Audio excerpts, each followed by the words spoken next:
Pain ரொம்ப சிவியரா இருக்கு, menses முன்னாடி வருது, மென்சஸ் டைம்ல இருக்கு, மென்சஸ் முடிஞ்சதுக்கு அப்புறமும் இருக்கு அப்படின்னா தான் அத வந்து நம்ம எண்டோமெட்ரியோசிஸ் அப்படின்னு சொல்லுவோம். அப்போ வந்து நீங்க ஸ்பெஷலிஸ்ட்ட பார்க்கணும். ஸோ இந்த வேரியேஷன்ஸ் அந்த குட்டி குட்டி வேரியேஷன்ஸ் இருக்கும்போது ஒரு 3 சைக்கிள்ஸ் வரைக்கும் தெல் வெயிட். அதுக்கப்புறம் நம்ம வந்து சில இன்வெஸ்டிகேஷன்ஸ், சில எக்ஸாமினேஷன்ஸ் இதெல்லாம் பண்ணி நார்மலா இருக்கான்றத நம்ம கன்ஃபார்ம் பண்ணிக்கலாம். ஸோ இதுதான் ஒரு normal menstrual cycle and menses flow. இப்ப அடுத்த விஷயம் நம்ம பார்க்க போறது அப்படின்னா, மென்ஸ்ட்ரல் ஹைஜீன்.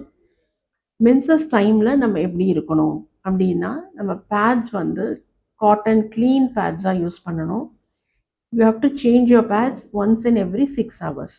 ஸோ ரொம்ப நேரம் நம்ம ஸ்கூல் பிள்ளைங்களுக்குலாம் இப்போ நம்ம ரொம்ப எஜுகேட் பண்ணுறோம் அபவுட் திஸ் மென்ஸ்ட்ரல் ஹைஜீன்.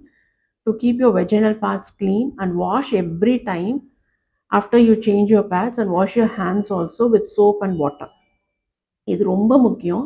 ஏன்னா அந்த ஜெனிட்டல் ஹைஜீன் இல்லைன்னா நம்மளுக்கு நாளைக்கு பெல்விக் இன்ஃப்ளமேட்டரி டிசீஸ் அப்படின்னு ஒரு கண்டிஷன் இருக்கு. அதில் வந்து யூட்ரஸ், டியூப்ஸ் எல்லாம் அஃபெக்ட் ஆகும்.